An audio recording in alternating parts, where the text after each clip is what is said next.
गोस्वामी तुलसीदास जी महाराज कह रहे हैं कि हम अपना विचार किसी पर थोप नहीं रहे हैं, पर अपने मन का भाव, अपने मन की बात, अपने मन की श्रद्धा, अपने मन का विश्वास उसे बड़े निश्चल निष्कपट भाव से व्यक्त कर रहे हैं।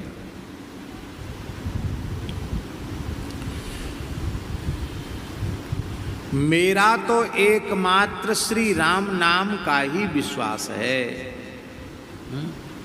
मुझे एकमात्र श्री राम नाम का ही विश्वास है।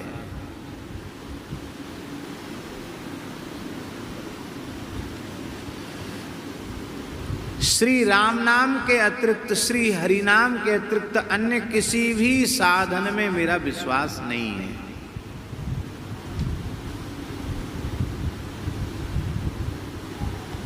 एकमात्र विश्वास श्री राम नाम का है।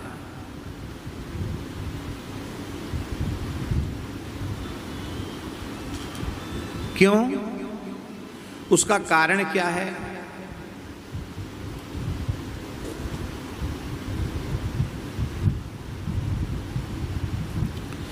उसका कारण ऐसा है कि मानत नहीं परतीति अनत।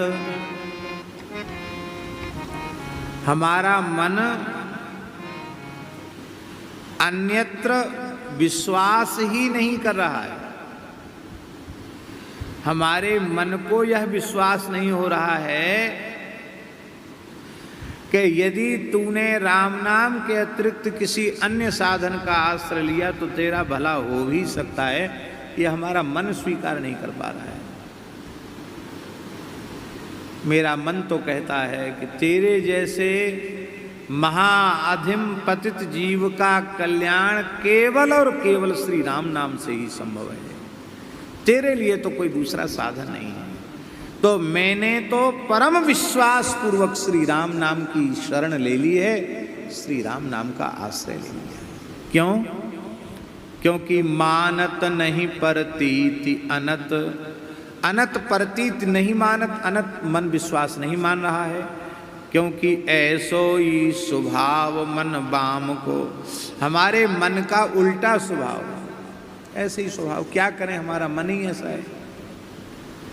दूसरे किसी साधन में हमारा विश्वास नहीं है, मन का विश्वास नहीं। तो क्या साधन की निंदा है? क्या वे साधन सदोष हैं? कहते बिल्कुल सदोष साधन नहीं, सब अच्छे हैं।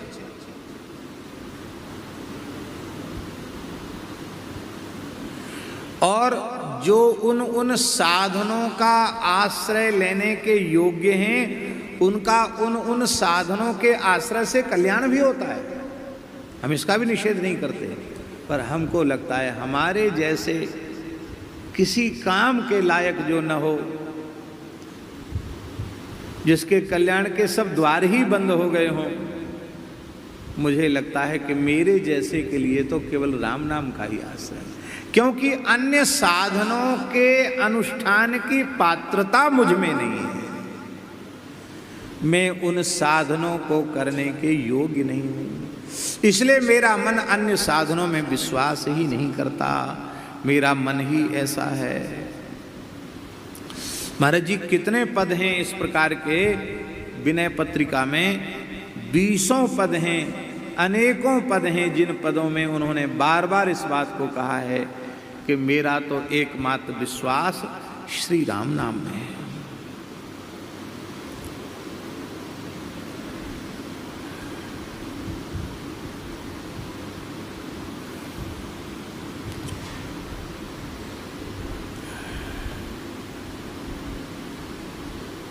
बहुत पद संख्याएं हैं।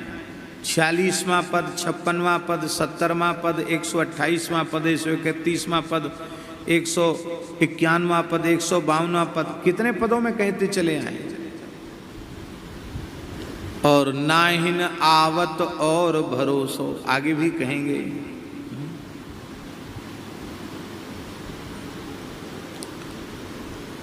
कारण क्या है? बोले कारण ये है कि लोग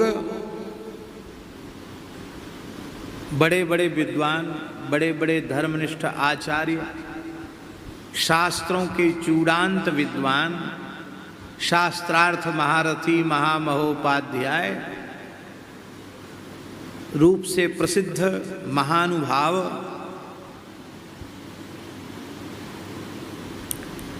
वे प्रायः सब छोड़ के केवल राम राम करना, इस साधन को वे प्रायः नहीं मानते। ऐसा है कि नहीं? अरे क्या हो जाए, खाली तिलक लगा लिया, तुलसी बांध लिया हो, खाली झाल मरिया लेकर हरि बोल हरि बोल हरि, क्या होगा हरि बोल से? और तो और कहे झाल कूटा, कहते हैं झाल कूटा, ये झाल कूटा है। तुलसी की माला फिराने वालों को कठमलिया कहते हैं, कठमलिया।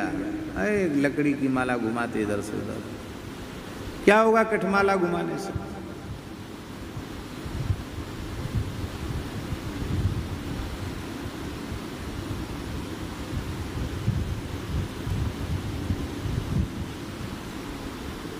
कर्मकांडी लोग भक्तों के लिए क्या कहते हैं? जो अनन्य भाव से राम नाम का आश्रय लेते हैं उनके लिए कर्मकांडी कहते हैं।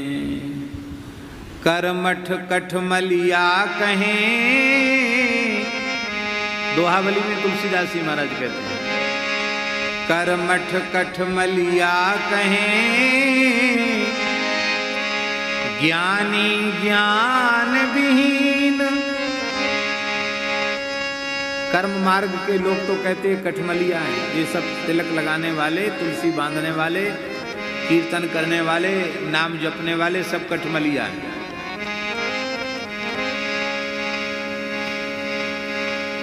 ये मान्यता तो है कर्मकांडियों की, और ज्ञानियों की मान्यता क्या है? कर्मठ कठमलिया कहें, ज्ञानी ज्ञान विहीन।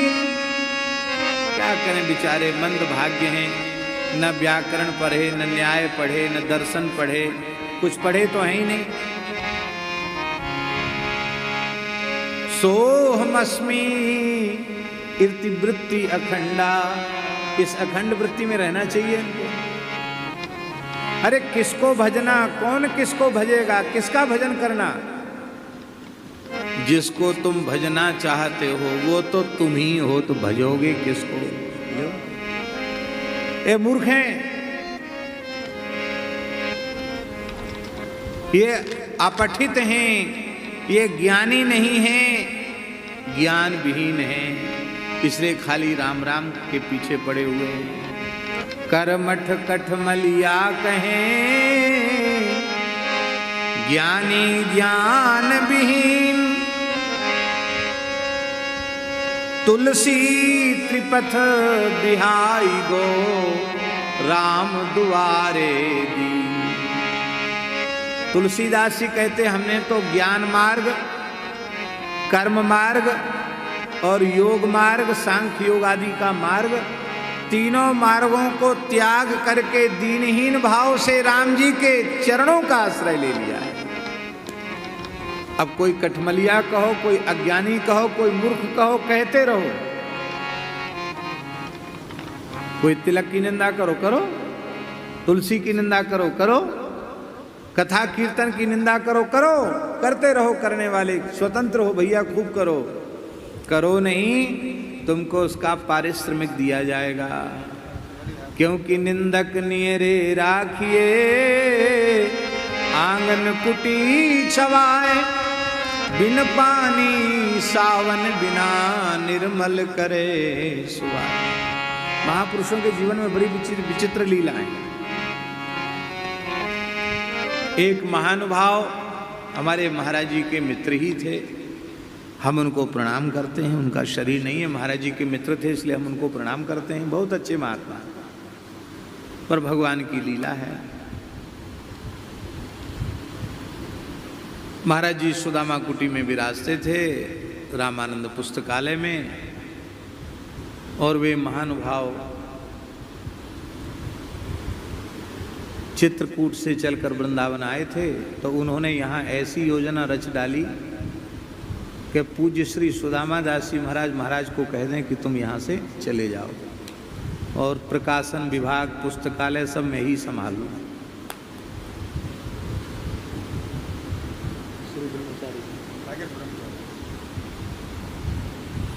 और वो महाराज बड़े तीक्ष्ण बुद्धि के थे महाराज।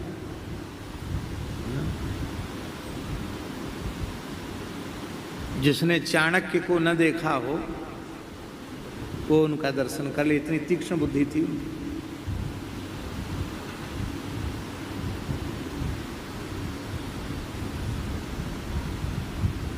कितने विलक्षण थे वो। कई बातें बड़ी हंसी आती है। झालावाड़ वाले त्यागी जी ने कहा कि हमारी आंख में बहुत कमजोरी आ रही है और कुछ आप पुराने संत हैं दवाई बताएं। बोले हाँ दवाई तो है। उन्होंने मुनक्का मंगाया और जाने चिरौंजी मंगाई और कागजी बादाम मंगाया, सबको भिजाया, सबका छिलका उतरवाया, मिश्री डाल के गाय के घी में उनको भूंजा, थोड़ा कूट करके भूंजा, बढ़िया बन गया वो तो। भोग लगाया और भोग लगा के तुरंत कटोरा उठाए, पाने बैठ गए। बोले हमारा दर्शन करो तुम्हारी आंख ठीक हो जाएगी।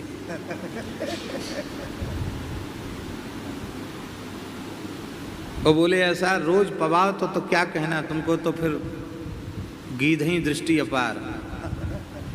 बोले हम तो विद्यार्थी हैं महाराज, साधु हैं, हम तो एक बार में ही हमारी आंख बिल्कुल ठीक हो गई, अब हम दोबारा आपको।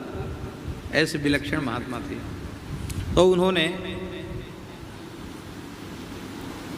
श्री परम पूज्य श्री सुदामा दास जी महाराज के सामने जाकर कुछ ऐसा कहना शुरू किया कि बहुत बड़े लोग होते हैं वो कान के थोड़े कच्चे होते ही हैं, उनके दिमाग में भी ऐसी बातें भर गई।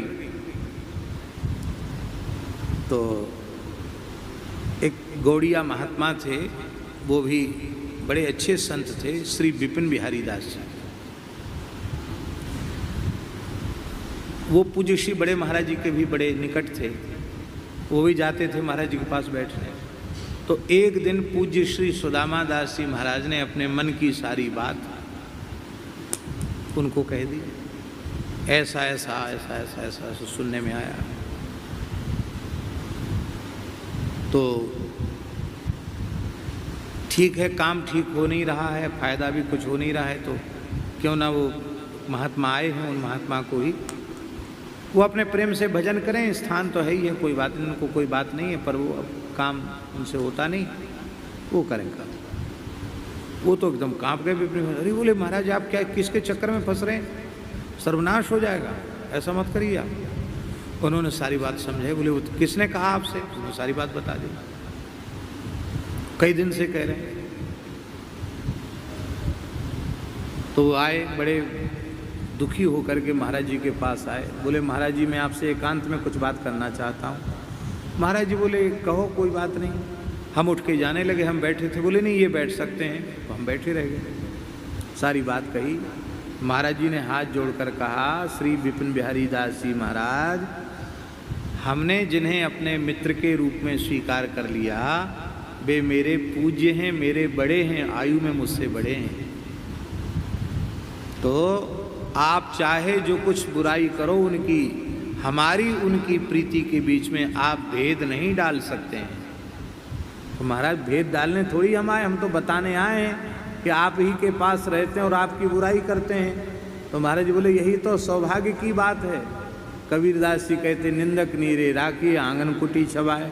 तो संत की वाणी सफल हो रही है, आंगन कुटी छवाने की तो सामर्थ्य हमारी है नहीं। अब तक जो उन्हें हम सेवा उनकी करते थे, दूध घी बादाम, अब उनका दुगना कर दिया जाएगा, क्योंकि अब हमें पता लग गया कि वे हमारे परम हितैषी हैं। प्रशंसक हितैषी नहीं होते हैं, निंदक ही हितैषी होते, महाराज जी ने कहा। और महाराज जी के भाव में बाल के बराबर अंतर नहीं आया, और उन्होंने अपने शब्द के अनुसार वस्तुतः उनका दूध घी बादाम और बढ़िया कर दिया। कभी कहते भक्तमाली जी आज तो रबड़ी की भोग लगे ठाकुर जी के, तो महाराज जी जाओ गोपेश्वर महादेव से रबड़ी ले आओ। उनकी प्रत्येक इच्छा को महाराज जी पूर्ण करते हैं। साधो निंदक मित्र हमारा, निंदक को नियरे ही राखो होन न देऊ नियारा। पाछे निंदा करी अग धोवे सुनि मन मिटे बिकारा। जैसे सोना ताप अग्नि में निर्मल करे सुनारा। घन अहरन कस हीरा निवटे कीमत लक्ष हजारा। ऐसे जांचत दुष्ट संत को करन जगत उजियारा। सुखी रहो निंदक जग माही रोग न हो तन सारा। हमारी निंदा करने वाला उतरे भवनिधि पारा। निंदक के चरणन की स्तुति वर्णो बारंबारा। चरण दास कहें सुनिए साधो निंदक साधक भारा। साधो निंदक मित्र हमारा। महाराज जी ने बोला नहीं लेकिन उनका जीवन ऐसा था।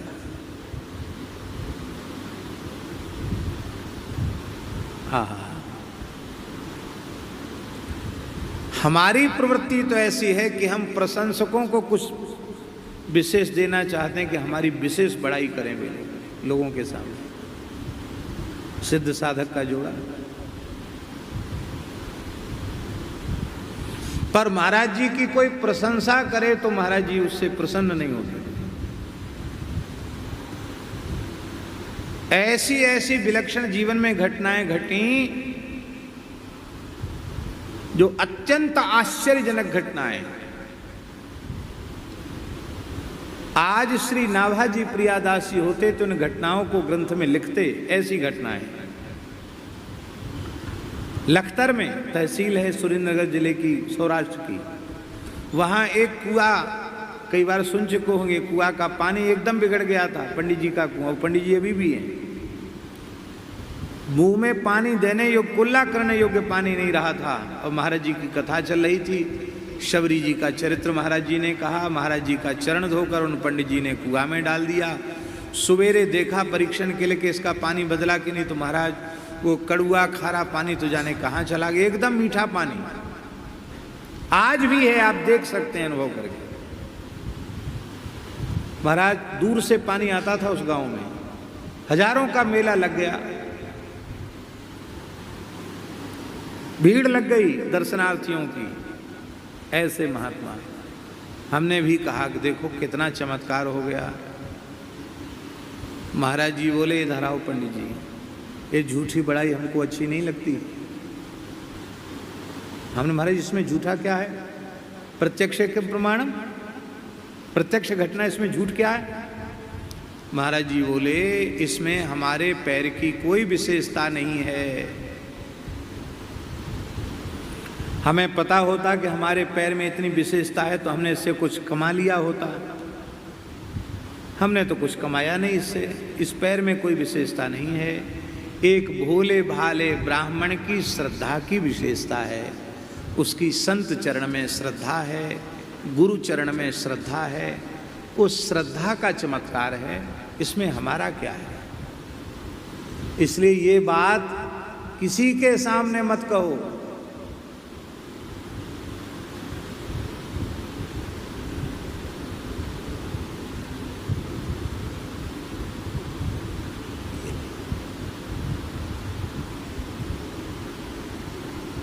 इसी को साधुता कहते हैं, इसी को साधुता कहते हैं। हमारे जैसे केवल एक वेशभूषा मात्र धारण कर लेना ही साधुता नहीं है। साधुता इस प्रकार का स्वभाव हो, इस प्रकार के गुण हो, उसी का नाम साधुता है। तो निंदक निंदा करें, करने दें उनको निंदा, लेकिन हम अपने विशुद्ध जो प्रेम लक्षणा रस रूपा भक्ति का मार्ग है, उस मार्ग से हम विमुख न हो। हम भगवान नाम में ही सर्वोपरि विश्वास रखें, क्योंकि करमठ कठमलिया कहें, ज्ञानी ज्ञान विहीन तुलसी त्रिपथ बिहाई गो, राम दुआरे दी। इसलिए हम तो सारे मार्गों को त्याग करके केवल श्री राम जी के द्वार पर पड़े हैं, राम राम कर रहे हैं। भरोसो जाही दूसरो सो करो,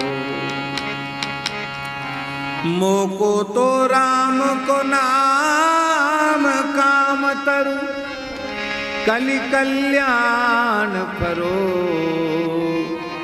भरोसो जाही दूसरो सो करो। इसी पद में उन्होंने कहा ज्ञान उपासन,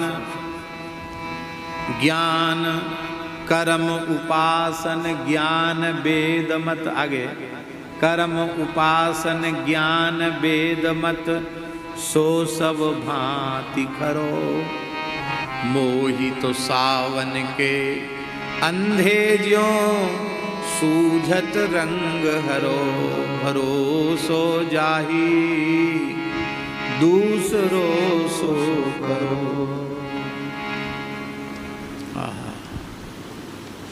हमें भगवान नाम के अलावा किसी का विश्वास नहीं है। अपनो भलो राम नाम ही ते, तुलसी ही समुझी परो, भरोसो जाही दूसरो सो करो।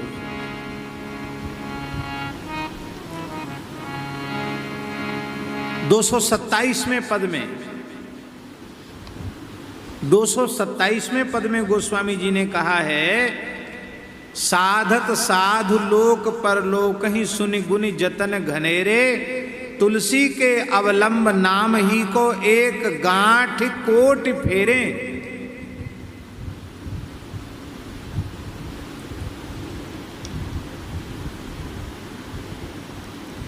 अनेक साधक हैं, अनेक महापुरुष हैं, महात्मा हैं, जो लोक परलोक को साधने के अनेक साधन करते हैं, पर तुलसी की गांठ में तो एकमात्र श्री राम नाम ही।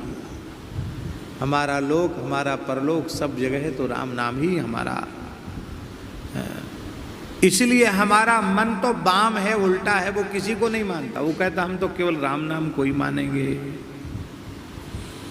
अरे बोले ये बात ऐसी है, तुम इसलिए नहीं मान पा रहे हो क्योंकि तुम पढ़े लिखे नहीं हो। इसलिए तो हम कहते शास्त्रों को पढ़ना चाहिए। खाली किसी ने तुमको बहका दिया, राम राम करो, इसी से कल्याण हो जाएगा कल्याण। अरे कुछ पढ़ो लिखो तो पता चले। एक महात्मा थे,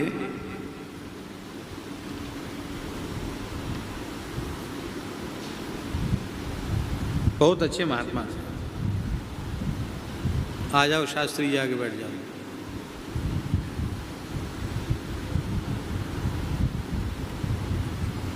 एक महात्मा थे, श्री निम्बार्क संप्रदाय के संत थे। उनका नाम श्री चतुरदास जी था। बहुत अच्छे महात्मा थे। मुरैना जिले की बात है।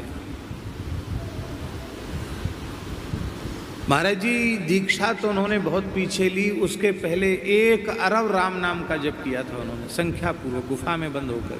कितना? 1 अरब राम नाम का जप किया था। बाद में उस जमाने में साधुओं कहते थे ना कि अरे निगुरा है, कोई किसी का चेला नहीं है। उनको लोग निगुरा कहने लगे। तो फिर एक निम्बार्क संप्रदाय के ही संत थे श्री हनुमान दास जी महाराज, उनसे उन्होंने विधिवत दीक्षा ली, विरक्त वेश लिया। और दीक्षा में उनको श्री गोपाल मंत्र मिला, अष्टादशाक्षर गोपाल मंत्र। तो रोने लग गए। तो गुरुजी ने कहा क्यों रो रहे हो? बोले महाराज मेरी तो राम नाम में इतनी प्रीति हो गई है कि मैं 2 अक्षर के अलावा और कुछ उच्चारण ही नहीं कर पाता हूँ। अब आपका इतना लंबा चौड़ा मंत्र तो मुझे याद भी नहीं होगा, तो बड़ा अपराध बन जाएगा। अब क्या करूं महाराज, मैं तो राम ही राम कर पाऊंगा। जैसे मोर का कंठ चलता ना, ऐसे चलता था उनका हमेशा। सोते सोते भी कंठ चलता था।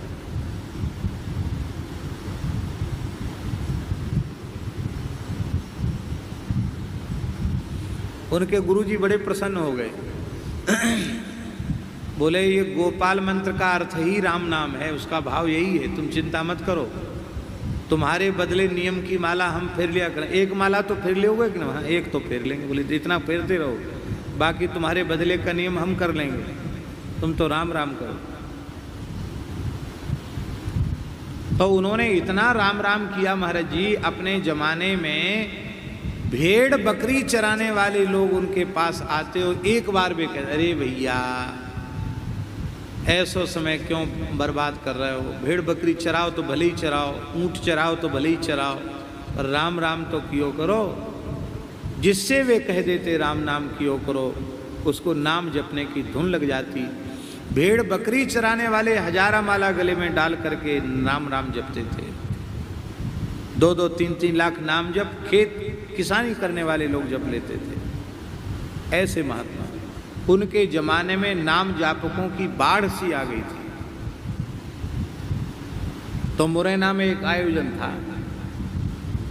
उस आयोजन में एक सन्यासी महात्मा आए, वेदांत विषय के बड़े प्रकांड विद्वान थे, बड़े अच्छे महापुरुष थे, बड़े विद्वान थे। उनको बुलाया लोगों ने, वो बैठे। तो सामने चतुर्दासी को भी बुलाए लोगों ने, बड़े महापुरुष थे, उनको बुलाया। ऊपर कहा था ऊपर बैठ, बोले नहीं हम नीचे बैठेंगे, सामने बैठ के कथा सुनेंगे। तो ऐसी साधारण भाव से जैसे बाबा बैठे हैं ऐसे बैठ गए। अब वो महात्मा जो प्रवचन करने आए थे ना, उनको पता नहीं क्या दिमाग में हुआ, उन्होंने देखा कि सब यहाँ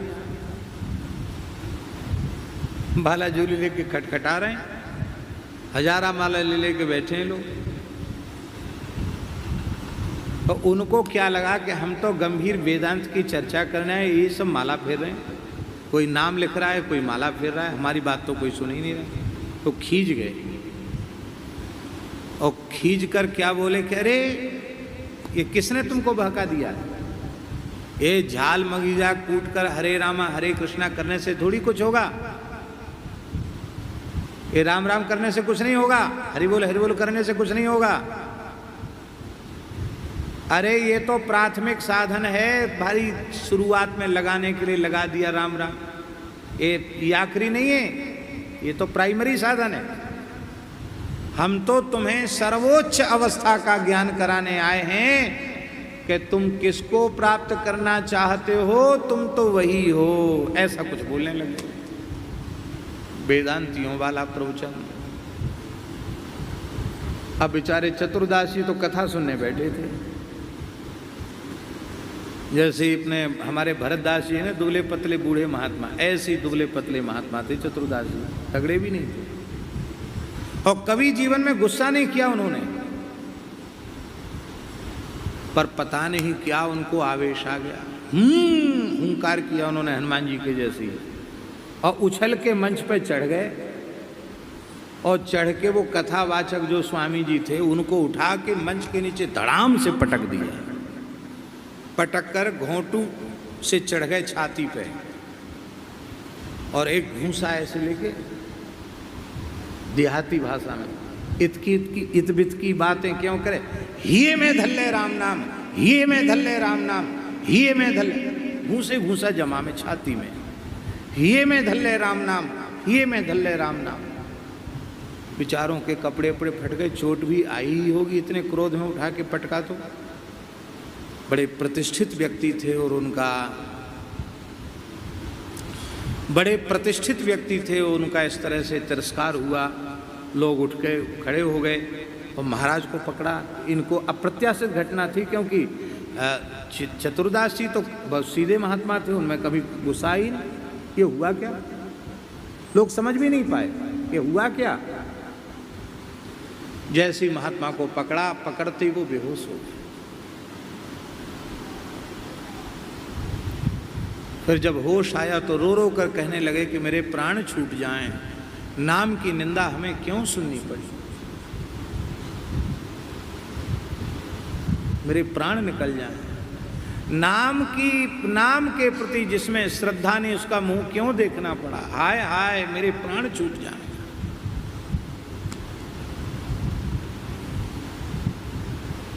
जो संत जिनको पीटा था ना, वे चरणों में पड़कर रोने लगे, बोले हमारा जीवन भर पढ़े लिखे वो ज्ञान नहीं हुआ, आपके घूसे से ज्ञान हो गया, अब मेरे हृदय में राम नाम प्रतिष्ठित हो गया, अब हम राम राम ही करेंगे, दूसरा काम नहीं करेंगे। उठ के वो वहाँ से चले गए, फिर लौट के आई नहीं, भजन में लग गए। बाद में जब महाराज बिल्कुल ठीक ठाक हुए तो 4-6 दिन बाद लोगों ने पूछा महाराज हो क्या गया था? अरे बोले कहता था राम राम से कुछ नहीं हुआ। हम कैसे सहन कर सकते? कुछ हो या न हो हमारा तो प्राण ही वही है। हमारे सामने ठाकुर जी खड़े हों और कहें भाई देखो चुनाव कर लो, एक मैं हूं और एक मेरा नाम है, 2 में से एक को रख सकते हो, किसको रखोगे? हम कहेंगे आपकी जहां इच्छा हो घूमो फिरो, आप अपना नाम हमको दे करके रखो। हम नाम से विमुख नहीं होना चाहते। और भैया जिसके पास नाम है नामी जाएंगे कहाँ?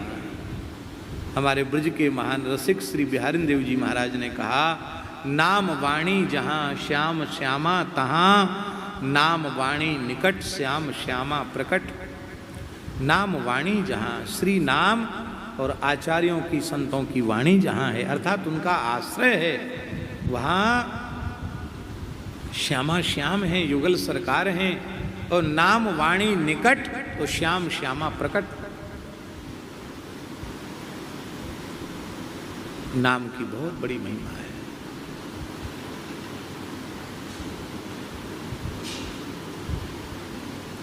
पतंग उड़ाने वाले के हाथ में पतंग की डोर बनी रहे तो पतंग कहां जाएगी? और डोरी टूट जाए कट जाए तो पतंग कहीं की कहीं चली जाएगी। पतंग तो श्री ठाकुर जी हैं और डोर श्री राम नाम है, हरिनाम डोर है। इसलिए लीला में नित्यरास के पद में आता है कहाँ जाएगी पतंग तेरे हाथ में है डोर, बन नाचे नटनी को आली नंद को किशोर, बन नाचे नटनी को आली नंद को किशोर। हमें केवल इतना अंश कहाँ जाएगी पतंग तेरे हाथ में है डोर, कहाँ जाएगी पतंग तेरे हाथ में है डोर, बन नाचे नटनी को आली नंद को किशोर, बन नाचे नटनी को आली नंद को किशोर। हे श्यामाजू ठाकुर जी पतंगे कहाँ जाएंगे? तुम्हारे हाथ में कृष्ण नाम की डोर है। नाम ही डोर है जिसमें ठाकुर जी बंधे रहते हैं। इसलिए अनन्य भाव से तो कुछ पढ़े लिखे होते तो ऐसी बातें उल्टी पलटी बातें नहीं करते, तुम्हारे मन में ऐसा नहीं होता। अच्छा एक बात बताओ, तुलसीदास जी पढ़े लिखे नहीं है क्या?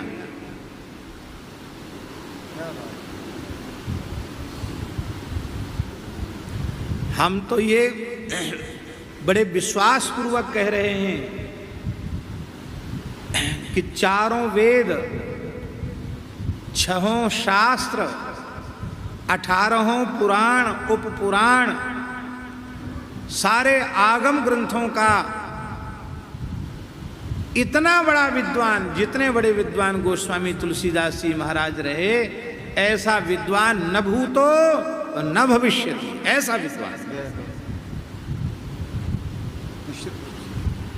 इसलिए किसी के बहकावे में मत आओ। इतने बड़े विद्वान कह रहे हैं, भरोसो विश्वास एक राम नाम को, लग जाओ, बहको मत।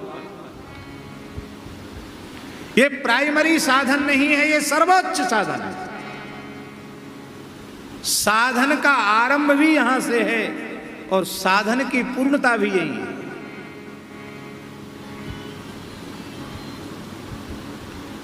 आप शंकर जी से बड़े ज्ञानी नहीं हो सकते हैं? शंकर जी योगीश्वर हैं। कौन है? श्री कृष्ण योगेश्वर हैं और शंकर जी योगीश्वर हैं। जितने योगी इस विश्व ब्रह्मांड में भये हैं होने वाले हैं, सबके अधीश्वर भगवान शिव ही हैं। इनसे बड़ा योगी और कोई दूसरा नहीं है। बीते संबत सहस 87 तजी समाधि शंभु अविनाशी। 87,000 वर्ष तक समाधि में बैठे रह जाते हैं। और वे शंकर जी, उनसे बड़ा कोई वेदांती नहीं, उनसे बड़ा कोई ज्ञानी नहीं, उनसे बड़ा कोई विज्ञानी नहीं, उनसे बड़ा कोई योगी नहीं। और वे तुम पुनि राम राम दिन राती, सादर जपहु अनंग अराती। काशी में मरने वालों के कान में क्या बोलते हैं? प्रज्ञानम ब्रह्म बोलते हैं कि तत्वमसी बोलते हैं कि अयमात्मा ब्रह्म बोलते हैं कि सर्वम खलविदम ब्रह्म बोलते हैं। कौन सा महावाक्य बोलते हैं? क्या बोलते हैं? राम नाम बोलते हैं।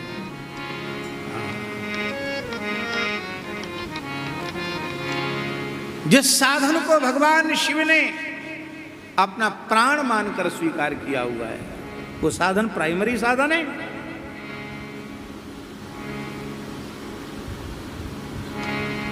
श्री नारद जी से बड़े आप नहीं हो सकते। नारद जी अहर्निश गुणगान करते हैं। आहा, आप सनकादिकों से बड़े ज्ञानी हो सकते हैं, सनकादिकों से बड़े ज्ञानी विज्ञानी आप नहीं हो सकते हैं।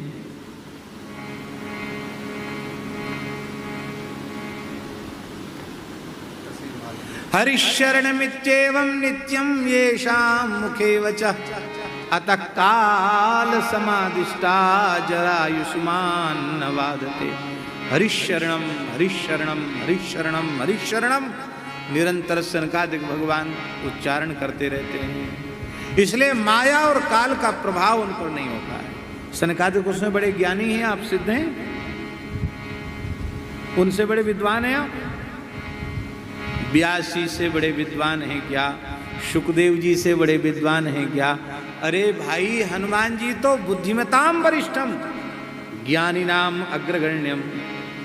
और ऐसे बुद्धिमताम वरिष्ठम ज्ञानी नाम अग्रगण्यम श्री हनुमान जी क्या करते हैं? सुमेरी पवन सुत पावन नाम, सुमेरी पवन सुत पावन नाम, अपने बस करी राखे राम, अपने बस करी राखे राम।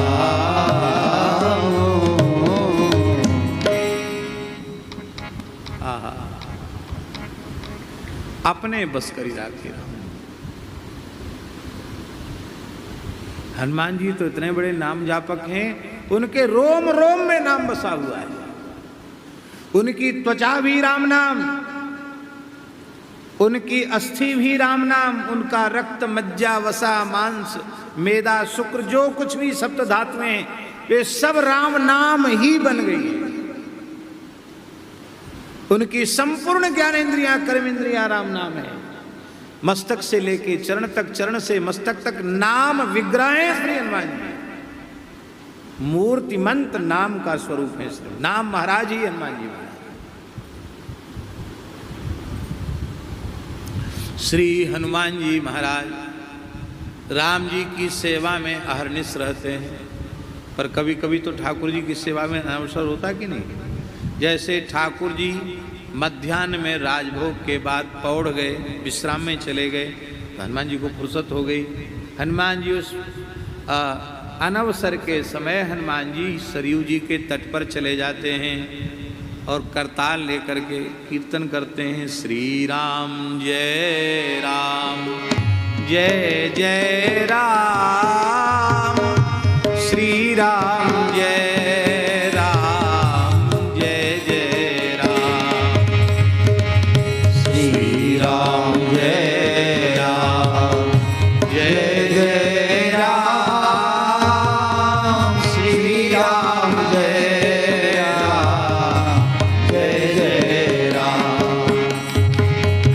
श्री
राम जय राम जय जय राम।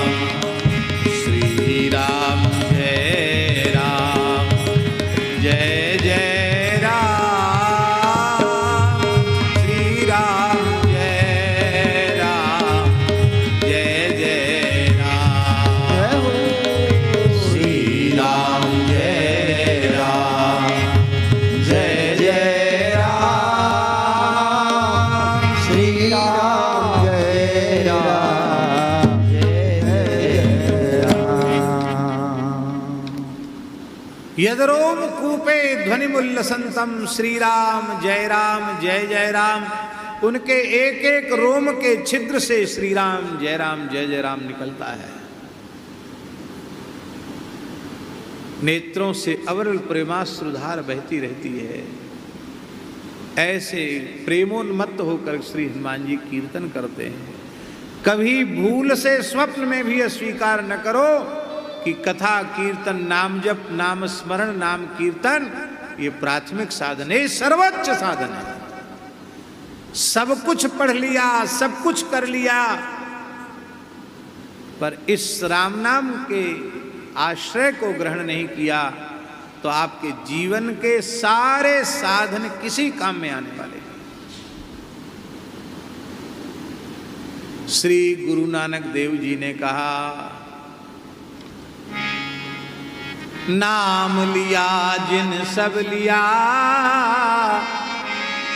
सकल शास्त्र का भेद, बिना नाम नर के गया, पढ़ी पढ़ी चारों वेद।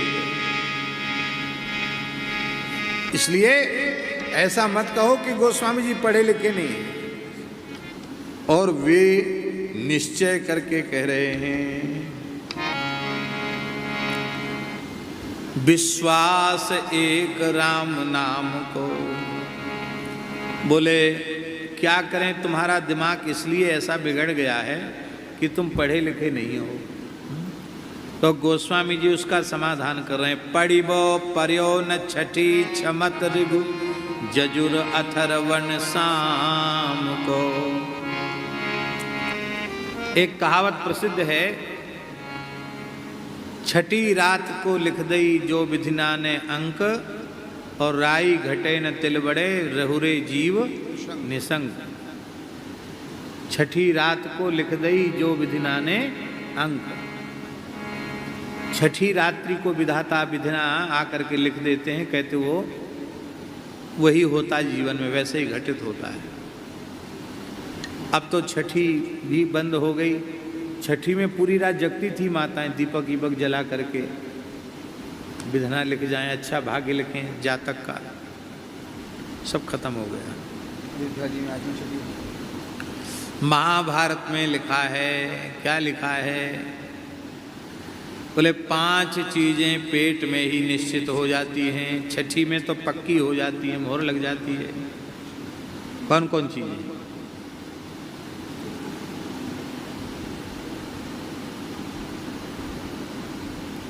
आयु कर्म च वित्तं च विद्या निधनमेव च। हमारे छठी में भी नहीं कि हम पढ़ेंगे लिखेंगे भी। क्यों? झूठ बोल रहे हैं तुलसीदास जी, बोलिए, झूठ तो नहीं बोल रहे हैं। क्यों? छठी भाई कहाँ उनकी?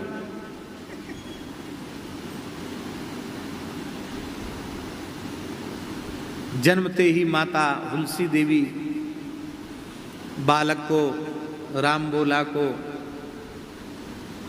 चुनिया दासी को देकर के संसार से विदा हो गई। और किस परिस्थिति में? बोले हमारी तो छठी पूजा तक नहीं भई। इसका मतलब हमारी तो छठी में भी नहीं लिखा था विधाना ने कि तुम कुछ पढ़ोगे लिखोगे। तो विधना के अंक से तो हम पढ़े लिखे हैं नहीं। तो गुरु जी की कृपा हो गई, कुछ 2-4 अक्षर पढ़ लिए, हो गया, वो क्या है।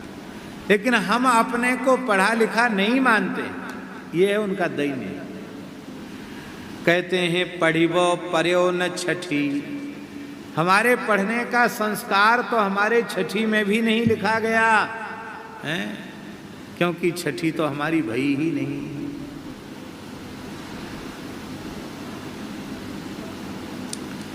और क्या, छमत, छह मत, वो भी हम पढ़े नहीं। जब पढ़ना लिखना संस्कार में नहीं तो छह मत।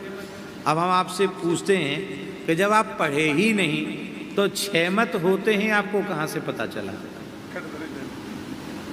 षड दर्शन होते हैं आपको कहाँ से पता चला? चार वेद होते हैं कहाँ से पता चला? ये गोस्वामी जी का दैन्य है। गोस्वामी जी कहते हैं कि हमने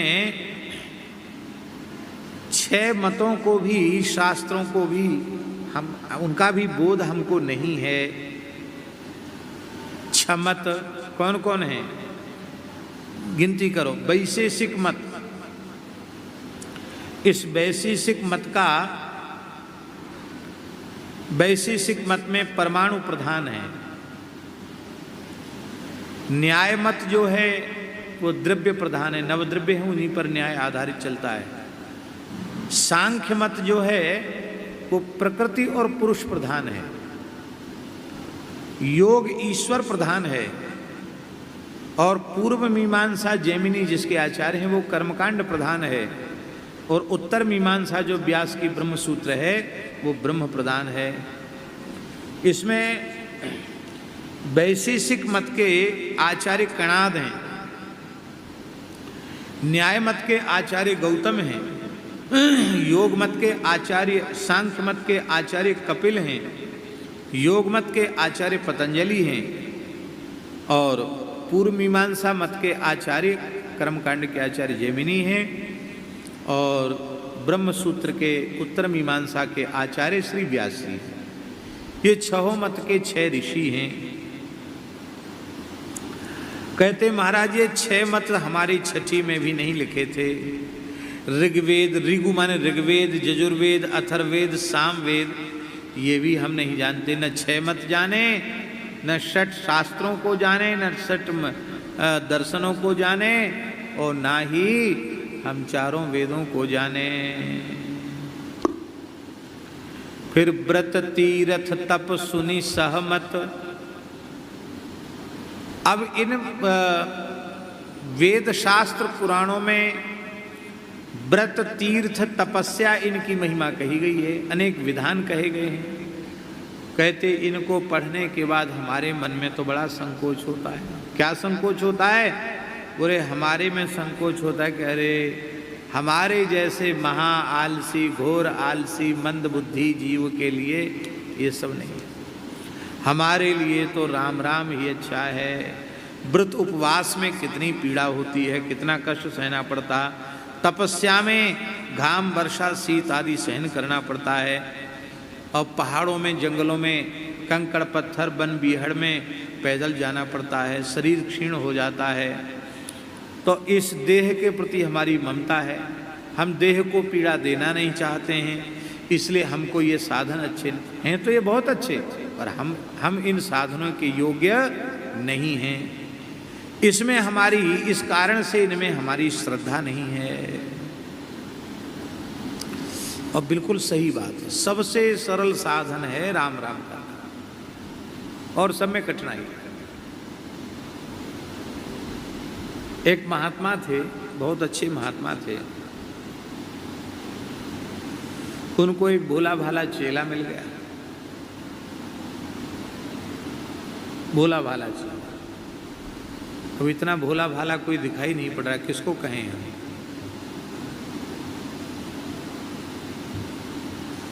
चलो धन्ना भगत कोई कह देते हैं कि भोला भाला है।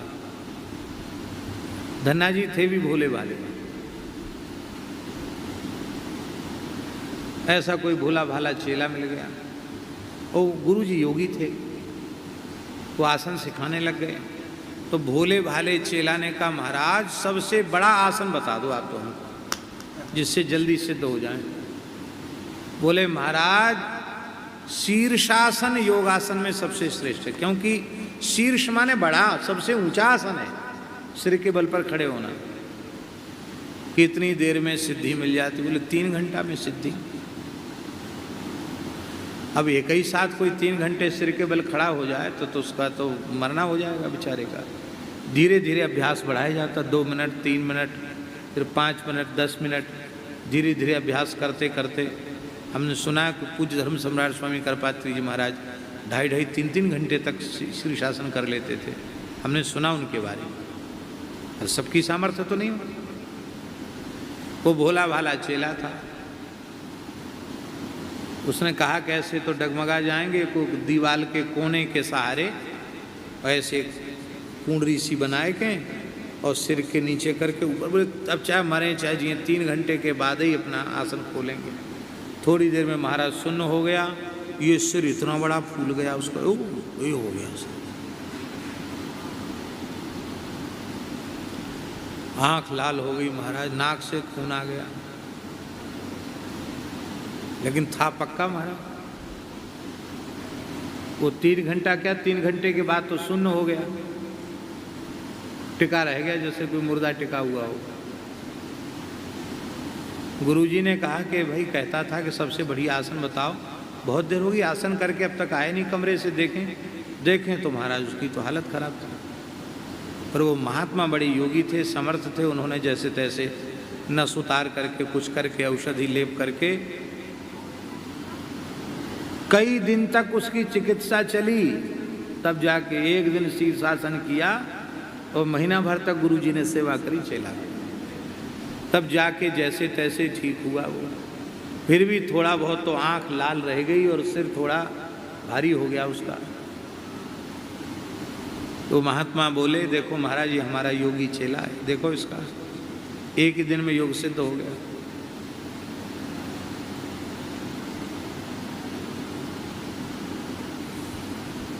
अरे बोले योगी को पेट साफ रखना चाहिए, धोती किया, और धोती करना कोई सामान्य क्रिया थोड़ी है। नेति, धोती, वस्ती, कुंजल, शंख, प्रछाल, ये सब क्रियाएं योगी, हठ योगी लोग करते हैं शरीर को शुद्ध करने के लिए। धोती निगल ली जाती है, ऐसी 4 अंगुल पट्टी जैसी होती है, निगल देते हैं।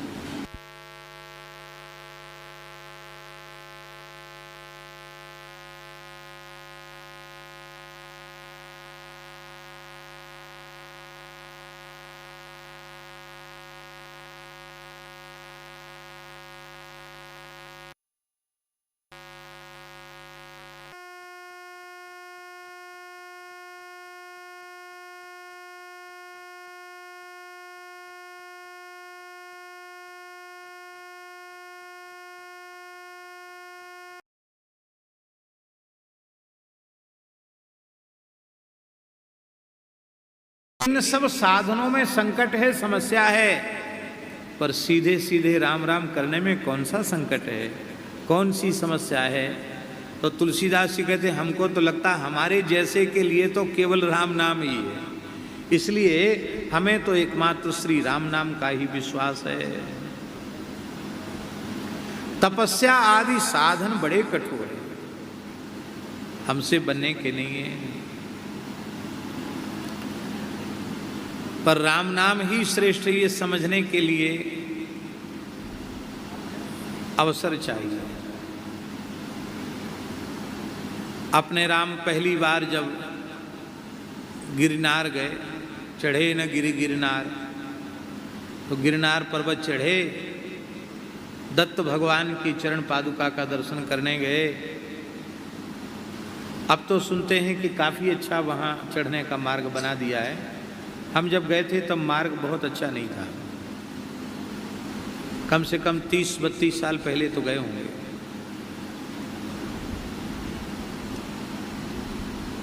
तो महाराज जी चढ़ तो गए, लोग कहते हमने गिनी नहीं, पर कहते 11,000 सीढ़ी हैं कोई कहता।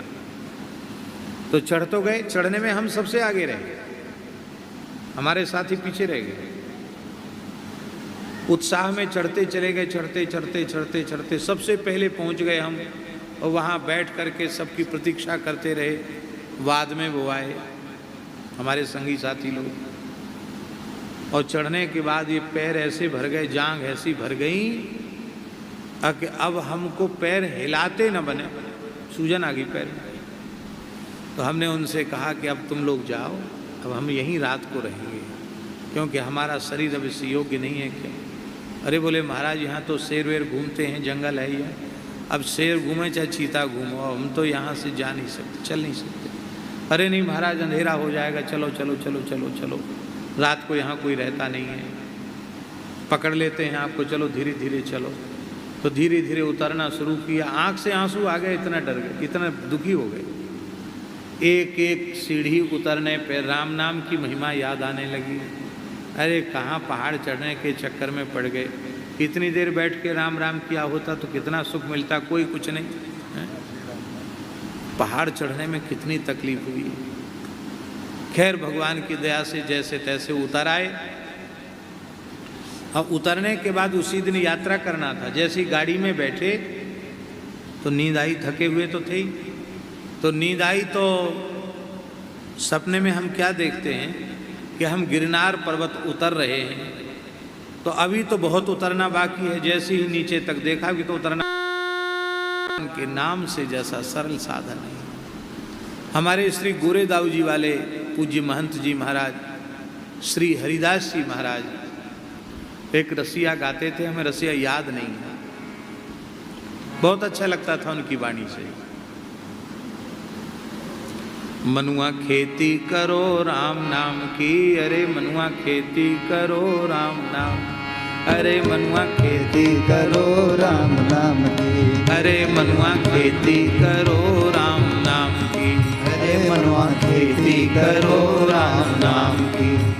हाँ पैसा न लागे तेरो धेला न लागे, पैसा न लागे तेरो धेला न लागे।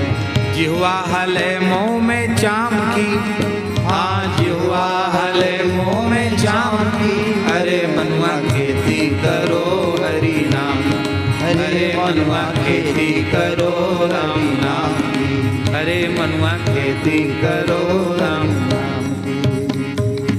खुद हारमोनियम बजा के गाते थे, बहुत अच्छा लगता था उनकी वाणी। आहा। गोस्वामी जी कहते हैं कि व्रत, तीर्थ, तपस्या, इनकी क्लिष्टता को, इन साधनों की क्लिष्टता को सुनकर के हमारा मन तो ऐसे सिकुड़ जाता। बोले रे भैया तुम नहीं कर सकते हो, मत करो तो पची मरे। इन साधनों में पच के कौन मरे? करे तन छाम को। इस शरीर को बेचारे को इतना दंड देना अच्छा नहीं है, इस शरीर को दुर्बल क्यों करे।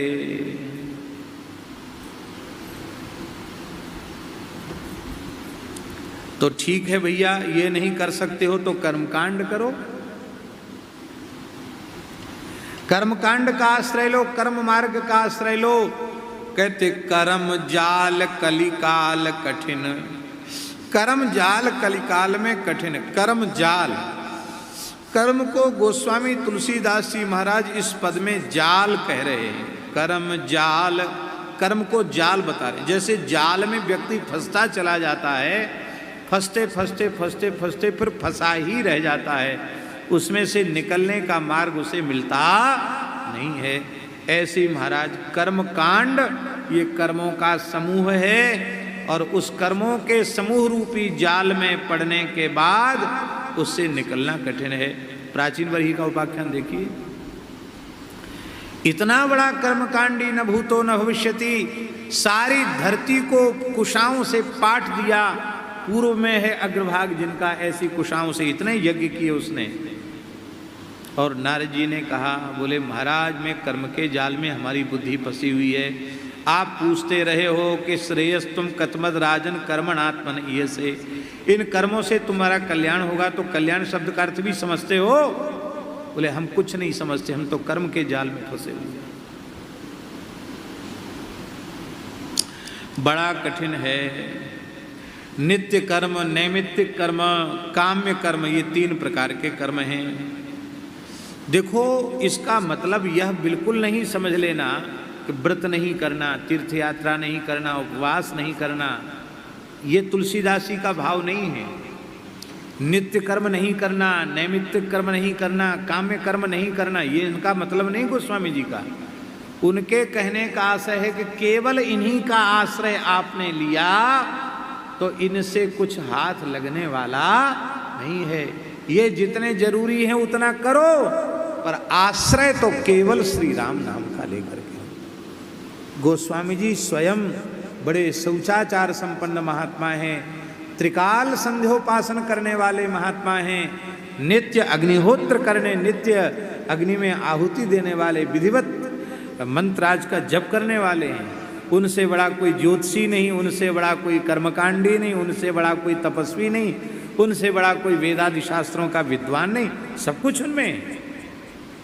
पर कहने का आशय यह है कि भरोसा केवल श्री राम नाम का है, विश्वास केवल श्री राम नाम का है। बड़ा कठिन है, कलयुग में उनका निर्वाह कठिन है। अब देखो कर्मकांड में सबसे पहले आएगा पंचगव्येणाभ्युक्ष, पूजन की सामग्री का पंचगव्य से प्रोक्षण करो। गाय ही नहीं है तो पंचगव्य कहाँ से मिलेगा।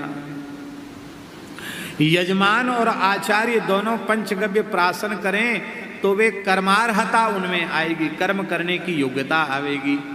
कितने लोग पूजा पाठ में पहले आचार्य यजमान पंचगव्य प्राशन करते हैं तब कर्म शुरू करते हैं, बताइए।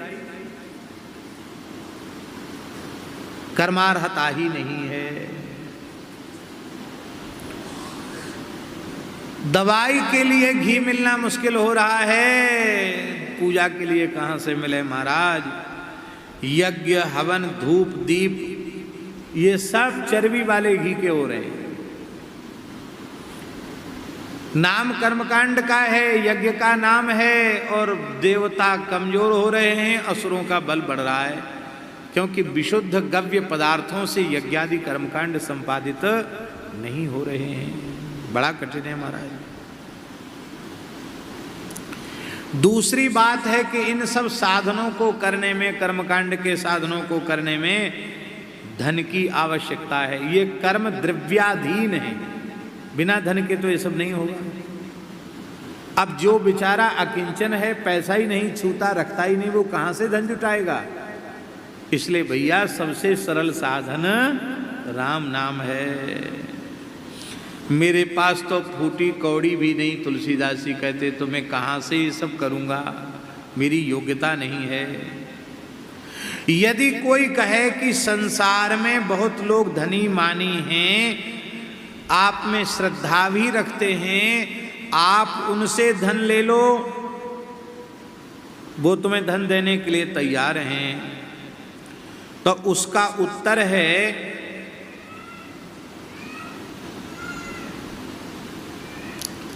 गोस्वामी जी का, कर्म जाल कलिकाल कठिन आधीन सुसाधित दाम को। सुसाधित दाम बहुत ऊंची बात है, शास्त्री जी लिखने योग्य बात है। सुसाधित दाम, आप देश काल और वस्तु की पवित्रता है, उत्तम आचार्य उत्तम यजमान प्राप्त है, लेकिन कर्म का यज्ञादि कर्मकांड जिस धन से किए जा रहे हैं वो धन न्यायोपार्जित नहीं है। तो आप चाहे तुम पंचगव्य का ही आहार करके कर लो तो भी कुछ होने का नहीं है। वो धन को कमाने वाला कौन है, उसने कैसे कमाया है, उसके देने के पीछे भावना क्या है, इसका बड़ा महत्व है। किसी का धन लेने योग्य है?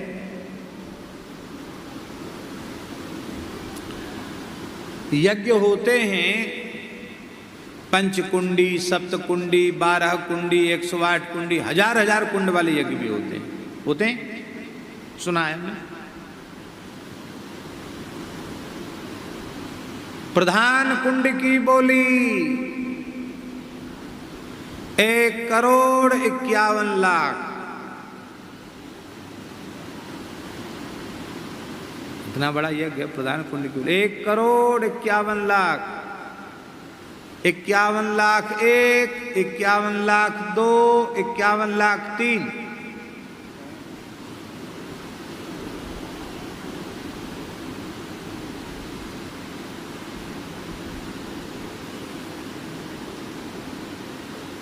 फिर बोलेंगे 51,51,000, बढ़ाते चले जाएंगे, फिर घटाएंगे। ऐसा होता है, बढ़ाते हैं घटाते हैं।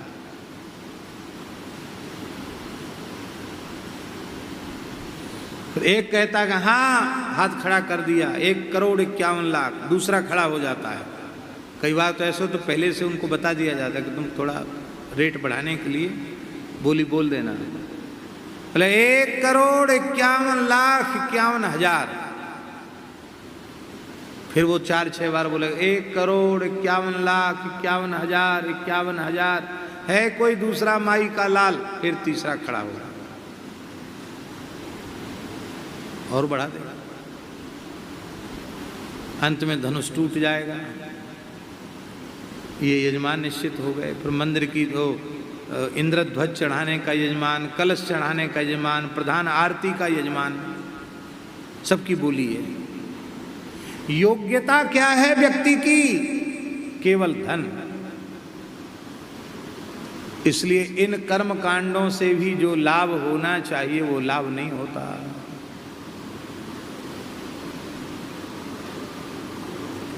सुसाधित दाम को, गोस्वामी जी विनय पत्रिका में, वो दाम सुसाधित नहीं है, दुस्साधित है। अपवित्र तरीके से कमाया गया है, ठीक ढंग से कमाया नहीं है।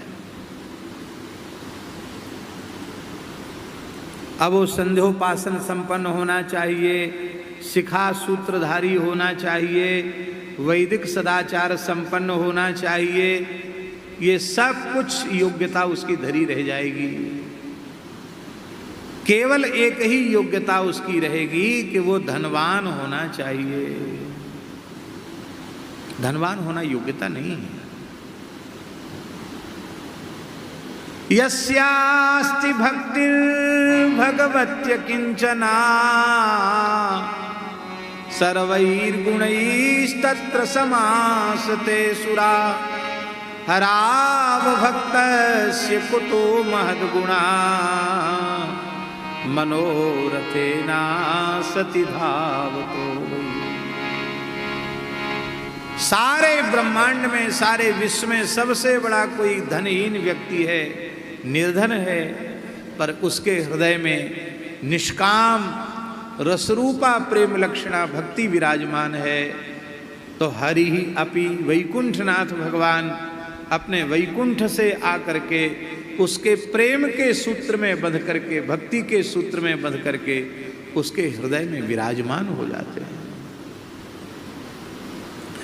भक्ति के सूत्र में बंधकर विराजमान हो जाते, इसका तात्पर्य है उस भक्त के हृदय को छोड़कर कहीं नहीं जाते हैं।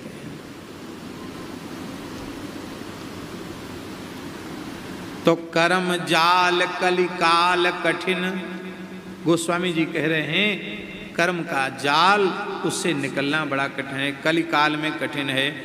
अब कथनचित उसको ठीक से कर भी लिया जाए तो जिस धन के द्वारा उसकी व्यवस्था का संपादन किया जा रहा है वो धन पवित्र नहीं है, वो धनी मानी लोग पवित्र नहीं हैं।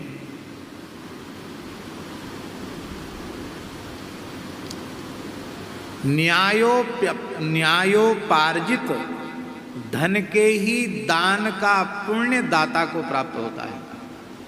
अधर्म पूर्वक जो वस्तु कमाई गई है उसके दान का पुण्य तो नहीं मिलता, अपितु महाभारत में व्यास जी ने लिखा है कर्ता पापेन लिप्यते, दान करता उस पाप से लिप्त हो जाता है। इसलिए अपने परिश्रम पूर्वक झूठ बोल करके, बेईमानी करके, धोखा दे करके, किसी को पीड़ित करके जो धन इकट्ठा किया गया उस धन से दान पुण्य में कोई लाभ नहीं, सुसाधित नहीं है। और ज्ञान विराग जोग जप तप भय लोभ को मोह को काम को। और महाराज जी विचित्र बात है, ज्ञान वैराग्य योग आदि जो साधन हैं, इन साधनों में भी कली की प्रचंडता के कारण कोई न कोई दोष व्याप्त हो गया है। क्या व्याप्त है? कलयुग में ज्ञानी तो बहुत मिलेंगे, पर ज्ञानी है कौन? कौन है ज्ञानी? भगवान ने अर्जुन को गीता का उपदेश प्रदान किया, तो भगवान की कृपा जब प्राप्त कर ली भगवान के प्राण प्रिय सखा अर्जुन ने, तो अंतिम में क्या कहा अर्जुन ने? आपको याद है? नष्टो मोहः स्मृतिर्लब्धा त्वत्प्रसादान मयाच्युत। ये है ज्ञान की अवस्था। नष्टो मोहः, मोह नष्ट हो गया। स्मृतिर्लब्धा, स्मृति प्राप्त। स्मृति क्या है? स्वरूप विज्ञान ही स्मृति है।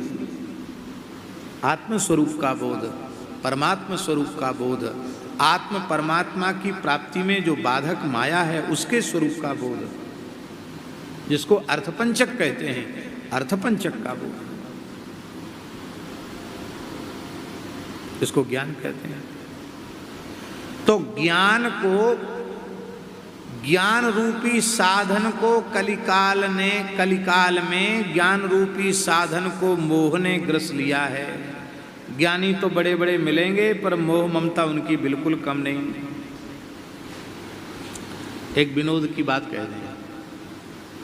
हमने एक बार महाराज जी से कहा, अपने गुरुदेव से, कि महाराज जी सब महात्मा लोग प्रवचनों में प्रायः कहते हैं संसार मिथ्या है, संसार मिथ्या, इतना क्यों पीछे पड़े थे, संसार मिथ्या है, मिथ्या मिथ्या।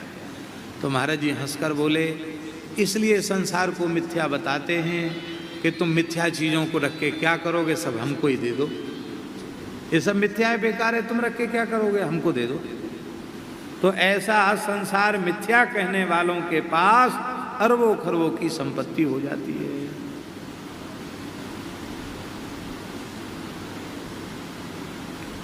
हम लोग तो संसार को मिथ्या नहीं मानते हैं। हम लोग संसार को मिथ्या नहीं मानते, इसीलिए गरीब है। बोलो वृंदावन बिहारी। हाँ, जो मिथ्यावादी हैं वो ज्यादा धनवान है। संसार को मिथ्या कहने वाले, क्योंकि हमारे यहाँ तो हमारा धन तो श्री रघुनाथ जी हैं। यहाँ जो कुछ वस्तु आवेगी वो भगवान की सेवा के लिए आवेगी। भगवान की सेवा, वहाँ अपना कोई संबंध ही नहीं है। देखो, तीन चीजें हैं वैष्णवता के मार्ग में, प्रपत्ति के मार्ग में, शरणागति के मार्ग में। तीन चीजें हैं: उपास्य, उपासक, उपासना सामग्री। उपास्य भगवान श्री हरि हैं, उपासक जीव है, और उपासना सामग्री क्या है? शरीर संसार उपासना सामग्री है। जब इसे हम भोग के लिए स्वीकार करते हैं शरीर संसार को, तो ये माया है, अविद्या है, बंधन का मूल है। और जब इसे हम भगवत सेवा में इसका विनियोग कर देते हैं, तो ये उपासना का साधन बनकर ये भक्ति बन जाती है, और ये फिर बाधक न होकर साधक हो जाता है।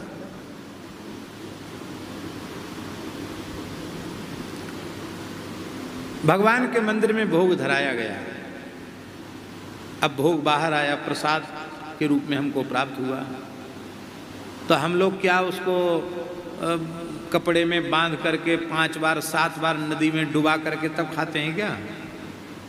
क्यों नहीं पाते? किसी वैष्णव कैसे पाते देखा? क्यों नहीं पाते हैं? अरे भाई, आपने घर द्वार छोड़ दिया, आपको ये सब चीज नहीं खानी चाहिए। हमारे यहाँ वह पदार्थ है ही नहीं, वह तो श्री ठाकुर जी का अधरामृत है। अब वही धुल जाएगा तो हम खाएंगे क्या? वस्तु को ग्रहण नहीं करना है, भगवान का अधर सुधारस का आस्वादन करना है। अन्नम ब्रह्म रसो विष्णु भोक्ता देवो जनार्दनः एवं ध्यात्वा तुयो भुंक्ते अन्न दोषैर न लिप्यते। वो अन्न दोष से लिप्त नहीं होता है। तो महाराज जी, ज्ञान को मोह का भय है, ज्ञान को मोह ने ग्रस लिया। क्या करें, आज समय हो गया और लीला भी है, लेकिन इस पद को जल्दी हम पूरा कर देते हैं।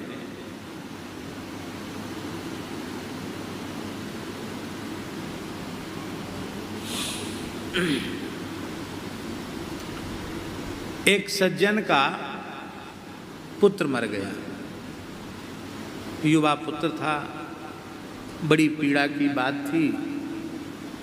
तो पंडित जी, ज्ञानी जी पहुंच गए वहाँ। बड़े वेदांत के प्रकांड विद्वान थे, लोग उनको ज्ञानी जी कहते थे, बड़े ज्ञानी थे। पहुंच गए तो पंडित जी का नाम सब ज्ञानी जी कहते थे, उनको ज्ञानी जी ज्ञानी थे महाराज। उन्होंने करे न जायते मृते वा कदाचित, गीता के श्लोक बोलने लगे, न जायते मृते वा कदाचित, आत्मा न उत्पन्न होता है न मरता है, किसके लिए रोते हो, क्यों रोते हो, ये रोना गाना बेकार है। क्या गया, जो क्या लाए थे, जो क्या नष्ट हो गया, ऐसी बातें कहने लगे। जैसे तैसे उनको सांत्वना दिलाई। उन्होंने भी, विचारों ने, अब मरा हुआ आदमी तो जीवित होगा नहीं, जैसे तैसे उन्होंने संतोष कर लिया। एक दिन उनका मन कुछ अशांत था, तो मन में सोचा कि चलें ज्ञानी जी के पास जाएं, कुछ सत्संग करके आवें। तो ज्ञानी जी के पास आए तो देखा वे स्वयं ही रो रहे हैं। अरे हमारा बेटा मर गया था, हमको आपने ज्ञान का उपदेश करके चुप करा दिया, आपके ऊपर कौन सी आफत आ गई, आप क्यों रो रहे हो। अरे बोले भगत जी क्या बतावें, हमारी मिट्टी की मटकी जिसमें हम घी भरते थे वो असावधानी से हाथ से छिटक गई और फूट गई। उसमें 2 पैसा की हंडी आती थी। तो उस भगत ने कहा, हमारा 2 पैसा की हंडी के लिए रो रहे हो, वो हमारा बेटा मर गया था, उसमें तो गीता के श्लोक बोल रहे थे, ये 2 पैसा की हंडी के लिए रो रहे हो, गीता का ज्ञान किसी काम में नहीं आया आपके। तो उस ज्ञानी ने कहा, अरे मूर्ख, हमारा इतना भारी नुकसान हो गया, उस पर कोई संवेदना तो तू व्यक्त कर नहीं रहा है, उल्टे हमको उपदेश देने चला। अरे बेटा तेरा था और हंडी मेरी है, ये तेरी मेरी जहाँ लगा हुआ है, इसी का नाम है मोह। मोह सकल व्याधिन कर मूला। ज्ञानियों को, ज्ञानी तो मिलेंगे कलयुग में, पर मोहग्रस्त मिलेंगे। वैराग्यवान भी मिलेंगे।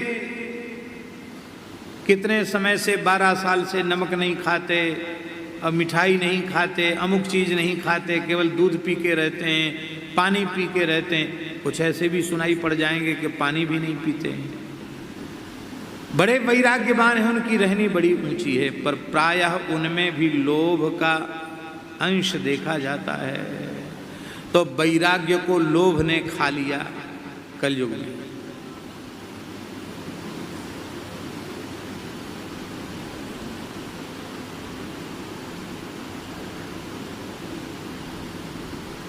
वैराग्य तो धारण किया है, पर वृत्ति संसार में रमण कर रही है। इसी को आदि शंकराचार्य जी ने कहा, कैसा है, अग्रे बन्ही पृष्ठे भानु, रात्रौ चिबुक समर्पित जानू, तरुतल वृक्षा करतल वासा। क्या है, रात्रौ चिबुक समर्पित जानू, करतल भिक्षा तरुतल वासा, तदपन मुंचत्यासा पाशा, भज गोविंदम भज गोविंदम गोविंदम भज मूढ़मते।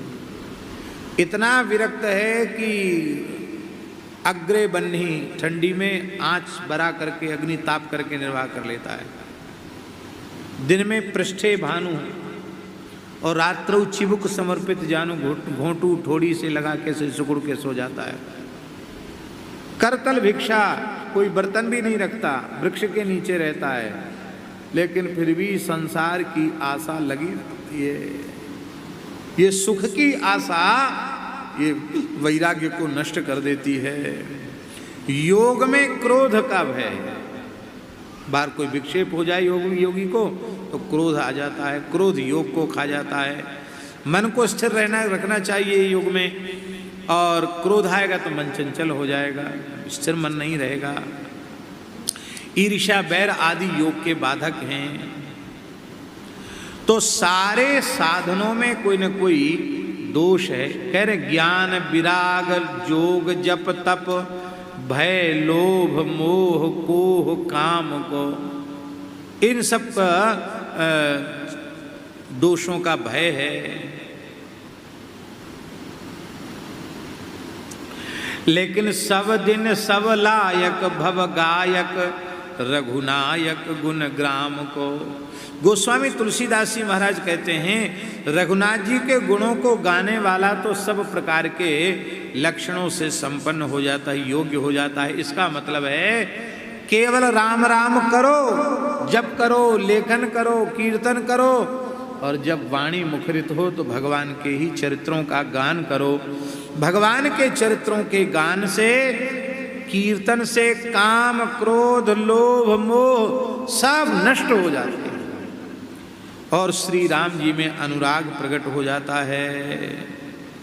इसका मतलब शास्त्री जी नहीं समझ लेना कि जैसे हम मंच पे बैठ के कथा बाँच रहे हैं ऐसे गाओ, बाकी समय प्रपंच करो, ऐसा नहीं।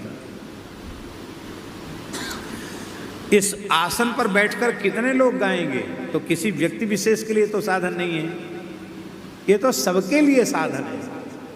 सब नाम जप करो, सब कीर्तन करो, सब भगवत गुणगान करो,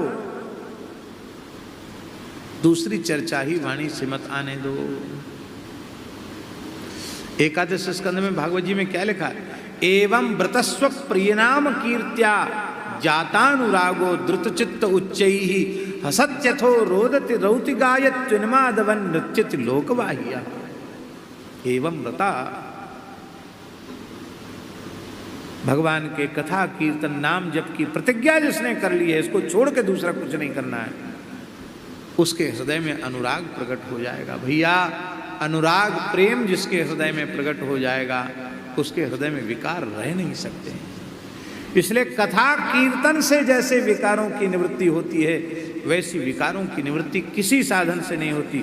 सारे साधन करो पर कथा नित्य सुनो, कीर्तन नित्य करो, नाम जप निरंतर करो।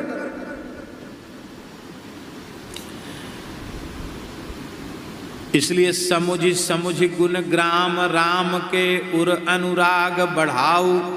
तुलसीदास अनयास राम पद पाई है प्रेम पसाऊ। विनय पत्रिका में गोस्वामी जी ने कहा है। और दूसरी बात क्या है? बैठे नाम काम तरु तरु डर कौन घोर घन घाम को। गोस्वामी जी कहते हैं तुम नाम के आश्रय लेकर के, राम नाम का आश्रय लेकर के बैठे हो। ये राम नाम साक्षात कल्प वृक्ष है। इसके नीचे बैठने पर घाम की तीक्ष्णता, तपन, उसकी अनुभूति नहीं होती है।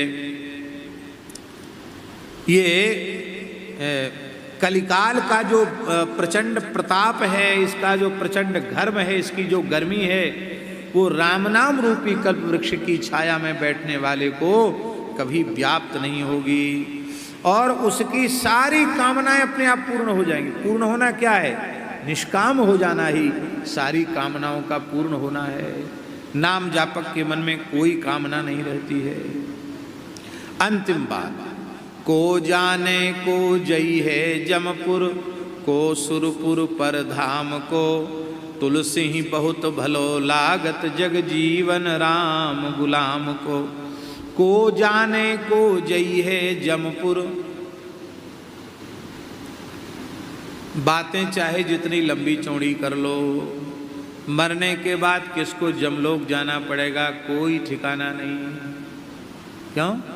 मरने के समय क्या वृत्ति होगी, कौन सा अपराध बन जाएगा, कहाँ जाना था, कहाँ चले जाएंगे। देखो एक बात बता दें आपको, समय तो हो गया फिर भी बता देते हैं। आपने वृंदावन की एक विभूति का नाम सुना है? टोपी कुंज के महंत, टोपी कुंज निम्बार्क संप्रदाय का प्राचीन स्थान है। वहाँ के महंत परम पूज्य महंत श्री बाबा माधवदास जी भक्तमाली जी, जिनसे पूज्य पंडित श्री जगन्नाथ प्रसाद भक्तमाली जी ने भक्तमाली जी का प्रसाद प्राप्त किया। सिद्ध पुरुष थे महाराज जी, बाबा श्री माधवदास जी भक्तमाली। भगवत प्राप्त जीवन मुक्त सिद्ध पुरुष थे। हमारे खाकचौक वाले महाराज जी पूज्य गुरुदेव पहाड़ी बाबा महाराज भी उनके स्मरण करते थे। महाराज जी भाग के जब बचपन में आए थे तो सबसे पहले टोपी कुंज ही पहुंचे थे, वहाँ रहे, कई महीना रहे वहाँ। तो बाबा ने कहा कि क्या, क्यों यहाँ रह रहे हो? बोले हम आपकी बहुत श्रद्धा रखते हैं, आपसे भेष लेना चाहते हैं। आज के जैसा जमाना नहीं था कि किसी ने कहा तो तुरंत उसको लंगोटी दे दिया। बोले तुम ब्राह्मण बालक हो, सुपात्र हो, विरक्त हो के भजन करना चाहते हो, अच्छी बात है।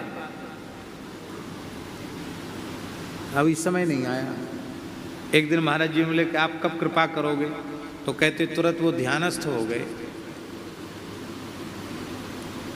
और ध्यानस्थ होकर के श्री माधवदास जी ने कहा कि पूर्व जन्म में तुम श्री सीताराम जी के अनन्य भक्त थे, रामानंदी साधु थे।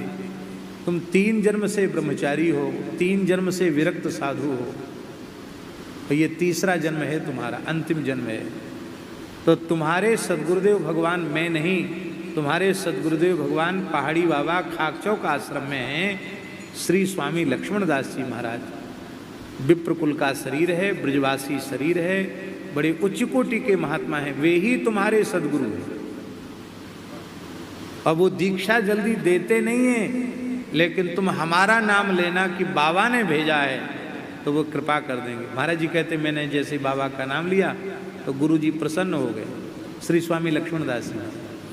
बोले भाई अब उन्होंने भेजा है तब तो तुम्हारी पात्रता में कोई अंतर नहीं है, पर तुम कहो कि हम चेला बनाने के बाद बहुत दिन तक तुमको रगड़ना पड़ेगा यहाँ साधुओं की रगड़ में। बोले ठीक है, क्या रगड़ना पड़ेगा? तो महाराज जी कहते कि पहले उन्होंने शिष्य बनाया। बोले हमको तो जल्दी भेज दे दिया उन्होंने, गुरु जी ने, महापुरुष ने भेजा था ना।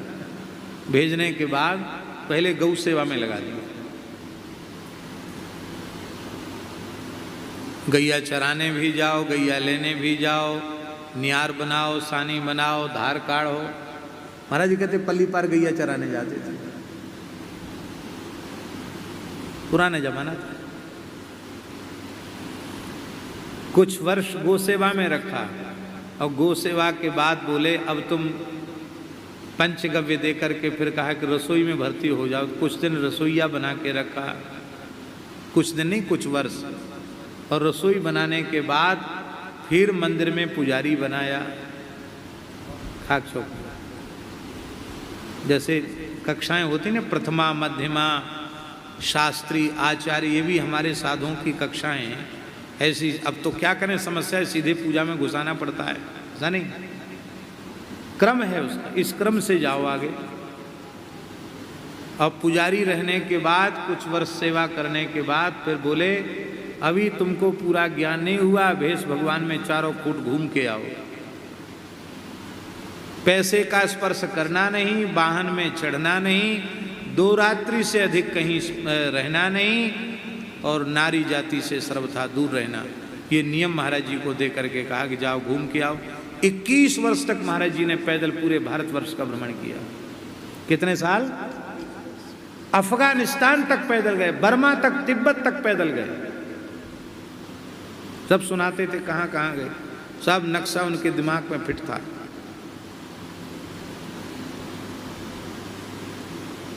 तब महात्मा होते थे, देशकाली संत जिसको कहते हैं।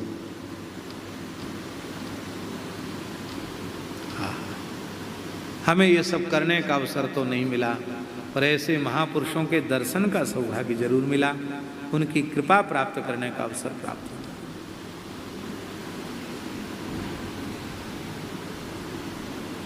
तो किस प्रसंग में हम कह रहे थे ये बात? को जाने जय। हाँ, माधवदास जी की बात करें तो वो बात पूरी कर दें। ऐसे सिद्ध संत थे माधवदास जी। एक बार वृंदावन की परिक्रमा कर रहे थे तो उन्होंने देखा कि रसिक बिहारी मंदिर का पुजारी मिला उनको आधी रात के समय परिक्रमा में, हैं, माला फेर रहा था। अरे भाई तुम कैसे? उसने कहा मैं प्रेत शरीर में हूँ, माला फेर रहा हूँ, बहुत दुखी हूँ, क्योंकि यातना तो है इस शरीर में। क्यों?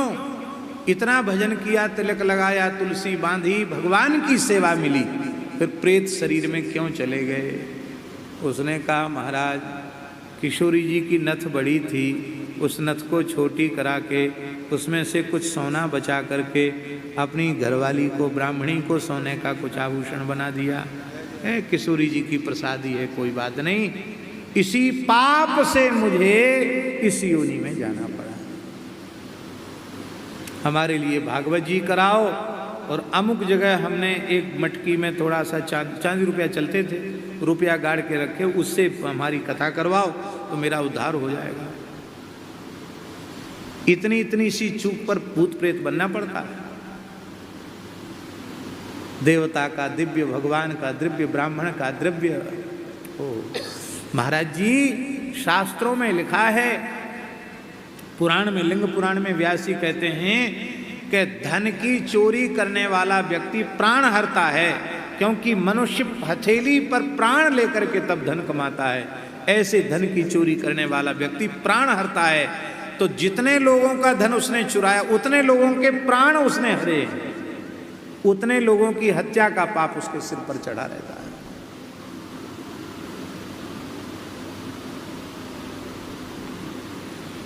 कभी भूल करके भी गौ ब्राह्मण संत का कोई द्रव्य हमारे व्यवहार में ना आ जाए। जिनकी सेवा का है उन्हीं की सेवा में लगे, ये सावधान। इसलिए गोस्वामी जी कहते, को जाने को जय है जमपुर। यमराज के नगर में कौन जाएगा, कौन स्वर्ग में जाएगा? बातें यहां चाहे जितनी लंबी चौड़ी कर लो, को परधाम को, कौन परात पर त्रिपाद विभूत वैकुंठ को, गोलोक को, साकेत को कौन प्राप्त करेगा? इसलिए मरने के बाद क्या होगा, इस बात को जाने दो। हमको तो यही अच्छा लगता कि जग तुलसी बहुत भलो लागत, जग जीवन राम गुलाम को। हमको तो सबसे भला यही लगता है कि हम जब तक जिए तब तक श्री रघुनाथ जी के चरणों के गुलाम होकर के जिए, उनके अकिंचन दास बन करके जिए, दासानुदास बन करके जिए। बोलो भक्तवत्सल भगवान।